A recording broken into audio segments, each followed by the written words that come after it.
It's a little out of the ballpark. It's too expensive. Yeah, that's Cousins Governor Laura Kelly, and she's talking about the mega tax package sent to her desk. Will she veto the bill? That's where we start today. You're taking a look inside Kansas politics. Welcome in. I'm Rebecca Chung.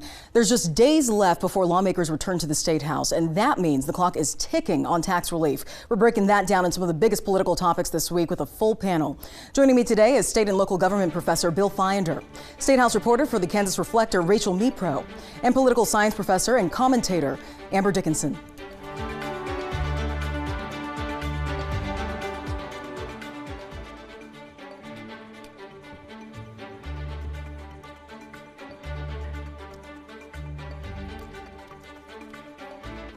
All right, we're starting off with the tax package today. So we spoke with the governor to get her take, and she says her initial read is that this is too expensive. So let's take a look. It's a little out of the ballpark. It's too expensive. So I really need to take a look at that and then have some serious conversations with my budget people. Looking forward to see if my gut sense is that it is too expensive and not sustainable. It's not money that you can spend on recurring expenses. So you can't use that money and give a tax cut. You could do a tax rebate, which I suggested several times, but you can't do a structural change to the tax system using that money. Now, we did talk with an economist a couple of weeks ago as well, and he says it's definitely sustainable in the short run. And there were questions about whether it could be sustainable in the long run. But he says, quote, over the long run, it seems like it's kind of in that sustainable range based on the numbers he's looked at. So the bill passed with one Democrat voting in favor of it in the Senate and then unanimously over in the House. So could we see a veto, then a possible override when lawmakers return? Or if all else fails, could we see the governor call for a special session on tax relief, and how could that impact the election season? Well, I certainly think that when you're talking about something like the budget, this is something that even your less informed citizens understand that this is something we should be paying attention to. And if you have a legislature that fails to put something together that's then successful in terms of being signed by the governor, you're not only creating some political uncertainty, but you're creating some real uncertainty in terms of what the future of things like the budget are moving forward. Okay. Bill, what's your take? You mentioned the economist. We have a $3 billion surplus. It could turn into a $400 million deficit in 5 years. Let's remember, a state has to balance their budget. It is not the federal government. We can't print money. We can't go to the World Bank. And Governor Kelly lived those days. She lived those days under the Brownback experiment. It's probably a very visceral moment for her, and looking out for the long-term interest of Kansans. So I would expect her to veto this, but it's pretty close. Her legacy is about bringing the state back from the brink of fiscal ruin under the former administration. So I think she wants to. I think that's her thing. That's her stamp. She vetoed a $1.6 billion budget. She was promoting a $1.4 billion tax cut, I should say. Maybe 1.5 is in there. They're not that far away, so maybe this is her. And she's not running for election either, so other people are. Exactly. So true, so true. These are some really great points. And then you look at the history of this, we have gone through so many tax policy revisions over the past few months. Yeah. We started off with the GOP legislative side really saying they want that flat tax, like they're not going to do anything until they get that flat tax. And then we saw that flat tax get shot down. And then right before we all adjourned for these 3 weeks, we saw a different policy. And that was kind of an odd alliance, right? We saw Governor Kelly on the same side as Senate President Ty Masterson and House Speaker Dan Hawkins. And that would have been for the same 3-bracket income tax system, right? But it would have slashed the tax rate. And that one was deeply unpopular. And now finally we have this third budget that seems to have bipartisan support, but now our governor is not really like saying one way or the other. So it's definitely interesting days ahead. And then it would slash the tax rate, as you mentioned, at the very top. And that's when House Democrats were saying, okay, we want to get relief for the other brackets as well. So why not go with our initial plan with the 2-rate income tax? And so I wonder what they would do if the governor were to veto this bill. Would they still try to override it and go against her in that fashion, like they did with the other tax plan. Oh, that is just a great point, right? Because we already have House Minority Leader Vic Miller saying that he's not sure if he's going to help sustain this veto unless he sees a different policy come up that he also likes. But we have to focus on the fact that this does have bipartisan support right now. Right. And that may be a factor to consider. Okay. Now, let's also talk about the budget that passed, right? It's setting aside millions of dollars for economic development projects and upcoming events like the World Cup. Very exciting. We also have $200 million in STAR bonds being set aside for a secret car plant in Wichita and the Barbie theme park in Bonner Springs. Another exciting development for some. There was actually, though, a meeting about that theme park earlier this month, and some people are raising concerns about how it'll all work out and whether they could be forced to relocate. Let's take a look at that. Questions. We're just kind of curious as to how it may affect our housing area. Comments. If I wanted to live in the city, I would have moved to Leawood. Concerns. That it might be taking our neighborhood and we would have to relocate. Monday night, Bonner Springs City Council agreed to establish a STAR bond district. So that's required by Kansas statute before any negotiations or considerations start. They agreed this area, 180 acres west of the Kansas Speedway, can be financed with a STAR bond, which uses new sales and guest taxes within the geographical area to pay back the bond. It's the first step in starting up conversations. The next step would probably be going to the Planning Commission to look at that zoning, and then the state also needs to weigh in. The Mattel project is just one of the entertainment areas that'll be included in Destination KCK, an entertainment hub that will also include hotels, retail spaces, and other themed areas. Destination KCK. And when you looked at that, it's exciting because you see Barbie, you see Hot Wheels, but then also it does raise those questions and concerns. And I think another question it raises, especially when you're investing so much money into something like this, is will there be a payoff in the end? So Rachel, what do you think? Okay, first of all, I might be a little bit blinded by the promise of a Hot Wheels roller coaster. I want to see that happen. I want that for myself. But I would like to see more research done on this, right? Because the whole thing is, you and I, you look at this budget and then you look, I was kind of surprised when I saw this for the first time.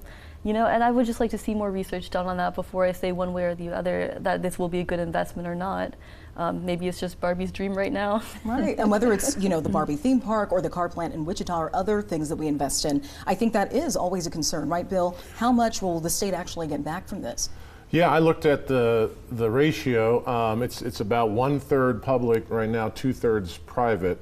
That's high by standards. It's usually a 20%, 25%. But for something like this, as Rachel was saying, this is the first a lot of us have heard about it. I think clearly some others have heard about it at the local level. There has to be a local state collaboration here, something that's good for the local community. They have to pass it themselves. The state has to provide that incentive or that waiver of sales tax to fund the project. But I'll just remind you, economic development is not a zero-sum game always. It's cumulative, and so it's not what we see in that one project, but what that one project could lead to. And we have no better example than right there next to Barbie Land in the Kansas Speedway and the Legends Mall, and all of that led to a soccer stadium for Sporting KC, which led to a World Cup. So all these things, we don't really know what that'll lead to, but it's a really good example. I would like to see a little more private money in it than public money, to be honest. Okay, Amber, what's your take? I think just to sort of replicate what you said, I think that there needs to be some more information. Transparency is key with these kinds of things, and it's shiny and pretty and fun and exciting, and so of course I want to go to Barbie Land. However, I don't want to go to Barbie Land if it's going to displace people, and the justification is not there for that. I think that anytime we're talking about development that's that magnitude, you're going to displace people, and you're going to cause disruptions in the way things function in that area, which certainly has ramifications that go beyond what we might just think of as an inconvenience for someone.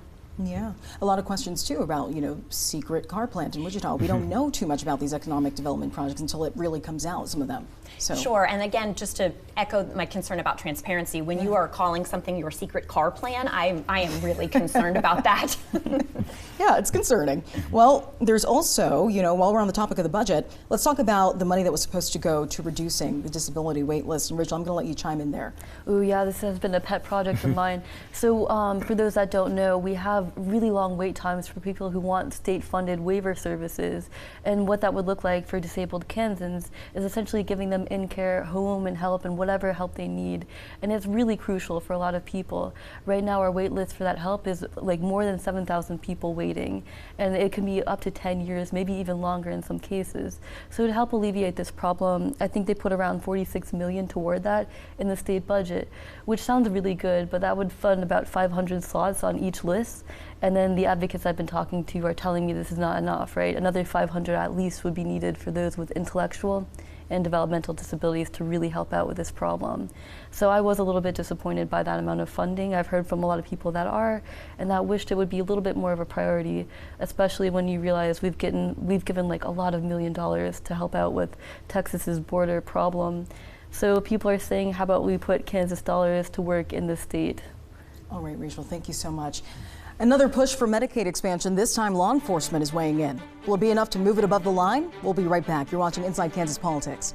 This is the velvety green turf of your lawn, where you don't just earn your stripes, you mow them. Victory is not without obstacles. Tall grass, dreaded fence line, trees to get under and around. Once we called this no man's land. Today we call it conquered. With cold, hard steel and an iron will. Go ahead, take a victory lap, 'cause it's mow day. Spring into savings all month long at Vanderbilt's. Save 50% off Pacific Crest Pocket heavyweight tees. Great assortment of colors. New styles for spring? Stop by and see our new Hey Dude styles. Save up to $35. Thorogood wedge boots. Your choice, $214.99. Save up to $55 on Wolverine I-90 work boots. Your choice, $119.99. Your work boots center, Vanderbilt. I'm Justin Glasgow, owner of Performance Tire and Auto. This season, don't just change your tires, upgrade them and save. From March 1st to April 30th, get up to a $100 Cooper Tire reward with the purchase of 4 qualifying tires. Drive away confident. No matter what the weather, your journey to better performance starts here.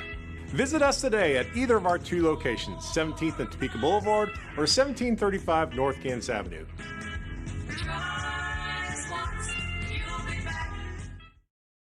Reserve your ticket for the St. Jude Dream Home Giveaway for a chance to win this house built by Drape Homes in Southwest Topeka's Sherwood Park. Reserve tickets by April 25th, and you'll also be eligible to win other great prizes, including a $10,000 shopping spree at Carpet One Floor and Home. To get your tickets, visit KSNT.com or call 800-846-2640. Join us as we raise funds for the kids at St. Jude Children's Research Hospital. We can't do it without you. Welcome back to Inside Kansas Politics. I'm Rebecca Chung. We're talking Medicaid expansion next. Now, the governor is trying to get her Senate bill above the line when lawmakers return, but of course that's going to take 27 votes, she said, to make it happen, largely relying on Republicans for this. So now she's trying to pack on the pressure with a lot of these events. This time she's taking her push to the Shawnee County Jail. So we were at the roundtable event where she spoke with corrections officials, and they say that Medicaid expansion could help boost mental health resources. County leaders say access to health services could prevent people from going to jail in the first place, freeing up money for other issues like property tax relief. When you look at what the needs of the citizens are, providing good mental health services, providing access to drug and alcohol counseling, providing access to basic medical health, these are areas that a lot of citizens are still very much lacking in our community.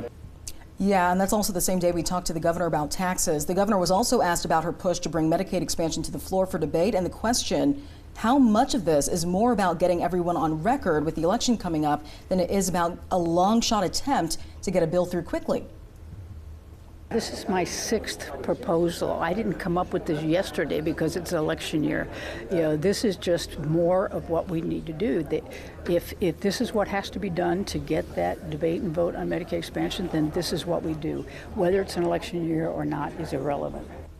I'm going to pose that same question here. How much of this is more about getting everyone on record versus a long shot attempt to get the bill through quickly? So will Medicaid expansion also actually make it to the floor for debate, do you think, Rachel?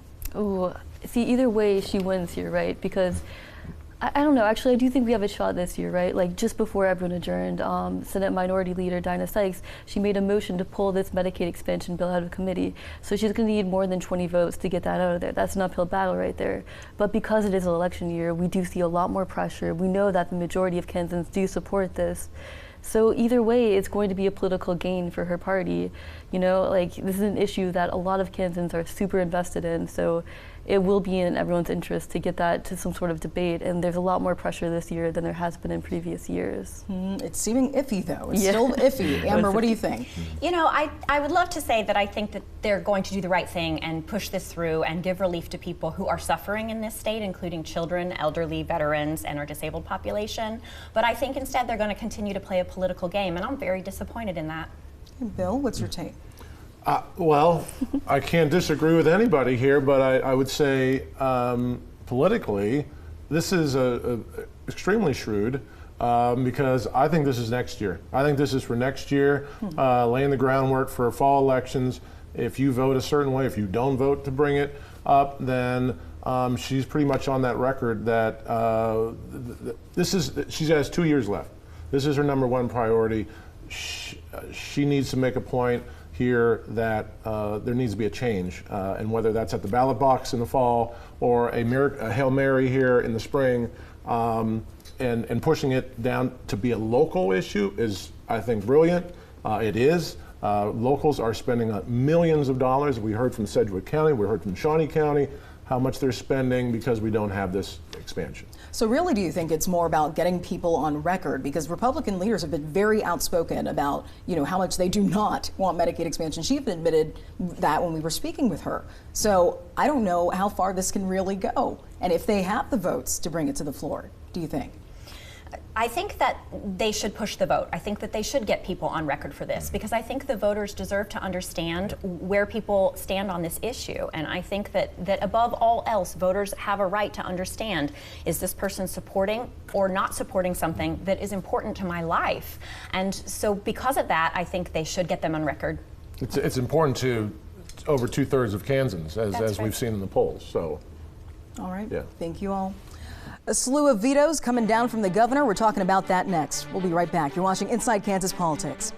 Protect your home from sudden power outages with a Generac home standby generator installed by Shockwave Electric certified experts. Call Shockwave Electric for all your commercial and residential electrical services.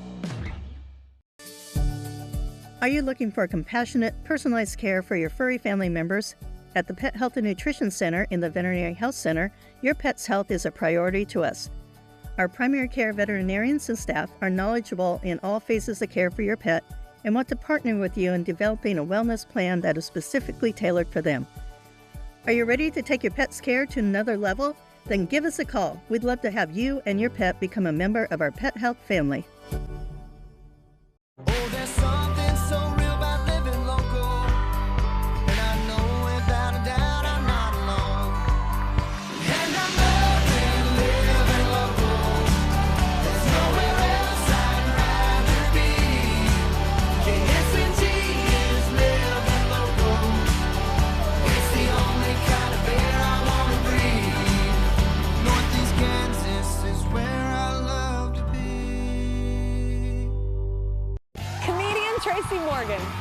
So you introduced your daughter to Drake, right? Did she freak out? No, she didn't freak out with Drake. Her dad is Tracy Morgan.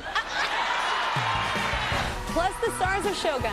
Monday at 3 on 27 KSNT.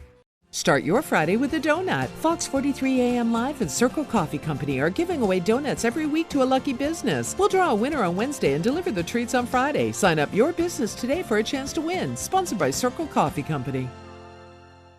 For news on the go, download the 27 News mobile app.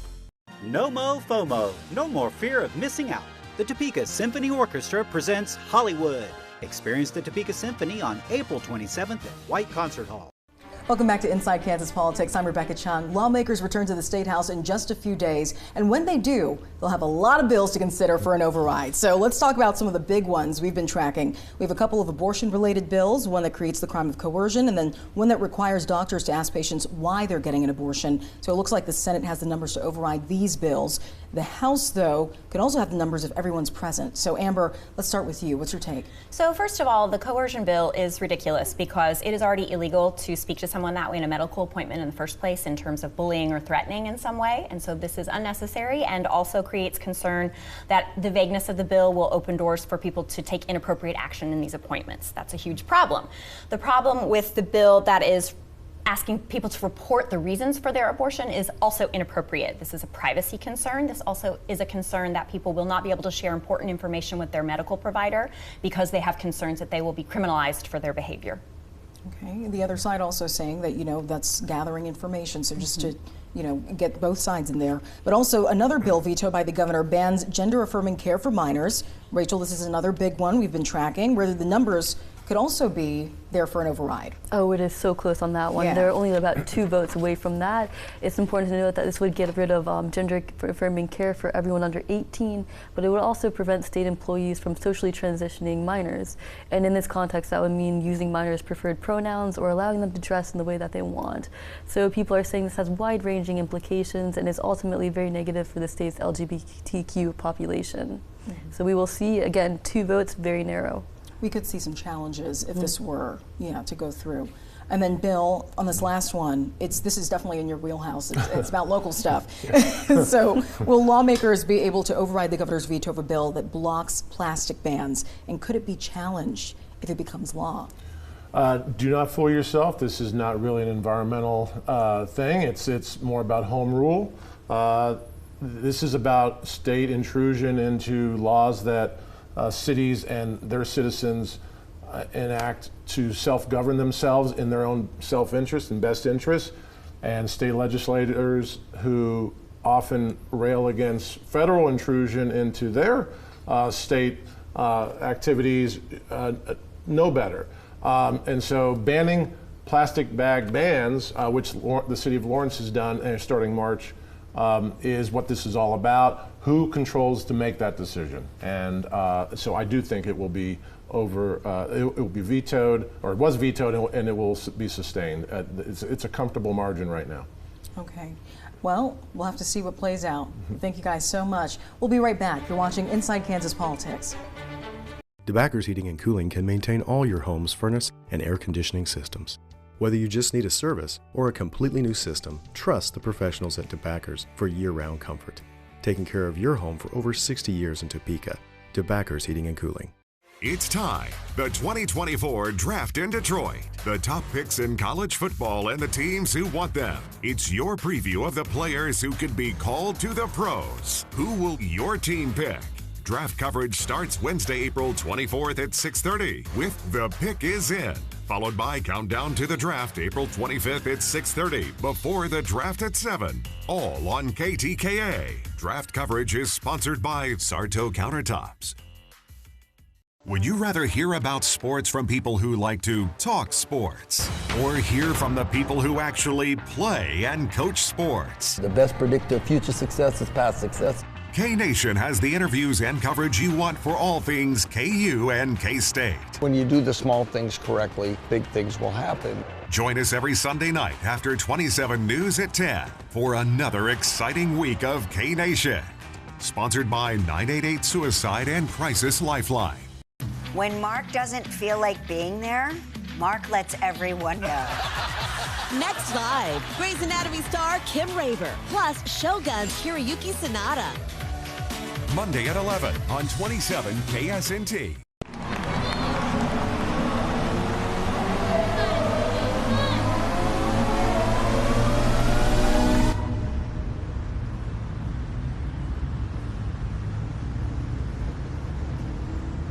The 27 News mobile app is designed with you in mind. We've provided an experience on our homepage featuring local news blocks, your weather forecast, and easy push notification subscription. Download the 27 News mobile app. Welcome back to Inside Kansas Politics. I'm Rebecca Chun. Now, before we go, let's talk about the push to ban colleges from taking certain actions concerning DEI, and that stands for diversity, equity, and inclusion. So the Kansas Board of Regents is now moving to change its policy based on a bill that passed this year. So the bill would ban Kansas universities from using DEI considerations in any admissions, educational aid, and employment decisions. This is coming after the Supreme Court ruling last year, which found that Harvard and UNC's race-conscious admissions policies failed strict scrutiny and were unlawful. So this is something that some legal analysts saw coming as we spoke with them last year. But what's your take on the legislation? Is this something that universities should now consider given what the Supreme Court ruled on, Rachel? So we've already seen this pressure. On Wednesday, the Board of Regents decided to kind of change the language in their policy to avoid this DEI wording. One thing I would like to point out is that we kind of have a vague definition of DEI. There's no one universal definition throughout the state's universities. So again, this kind of legislation is very vague. We're not really sure what we're banning here or what the implications are. It's just DEI, which again is a teaching framework rather than a defined set of words. All right, Bill, let's get your take. I would agree. This is another instance of kind of a national movement, if you will, or ideology entering into a state from outside the state. I'm not sure it's really something that was a grassroots movement here, so to speak. But DEI, I would agree, is certainly being weaponized in a lot of instances, and even holding public schools, public universities here hostage to money and funds for education. So that's tough.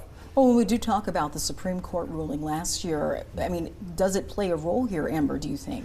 I think it certainly does. I think you're seeing this growing nationwide trend to really attack this politically weaponized term of DEI, which really, when we look at what DEI is, it simply means that we believe that a variety of voices should have an equal place at the table, and I don't really understand why the Kansas legislature seems so against that, to the point where they're willing to hold $36 million in funding hostage because they've made a statement that if schools don't comply with this, then $36 million of funding is off the table for schools. And I think that's a very dirty political trick to play with something as fragile as helping people be treated equally. When it comes to race-conscious admissions, do you think that goes hand in hand, though, when it comes to DEI and race-conscious admissions? So if, let's say, they were to keep this sort of policy in place, would there be legal implications to having that now that the Supreme Court has ruled on affirmative action in that manner? Yes, absolutely. There are huge legal implications, and I think they come with a potentially dangerous price tag, because you have your state budget director in a report saying they have no idea what the actual cost to the state will be from a financial perspective, and that's dangerous from a legal standpoint. I think another legal problem that this brings up, which runs a little bit in tandem with the Supreme Court ruling that you were mentioning, was this idea of people bringing lawsuits to the forefront because they're not hired for reasons that they feel may have something to do with DEI, when really that's extremely difficult to prove or disprove. And I think what the legislature should remember is that all institutions at in this state have a rigorous hiring process that goes through numerous panels, numerous levels of administration. So this sort of mythical boogeyman they've created in terms of someone is making people take on a certain ideology is actually not happening at all. All right, thank you all. And that was your look inside Kansas politics. If you want to keep up to date on all things Kansas politics, then follow us on social media. Follow us on X at InKSPolitics, and on Facebook, just search Inside Kansas Politics. We'll also post the full video on YouTube. Just search KSNT News. And check ksnt.com/inside-kansas-politics for past episodes. If you have a story you want Kansas state legislators to hear or topics you think we should cover, let us know. You can email us at ikp@ksnt.com. We'll see you right here, same time, same place. Have a good day.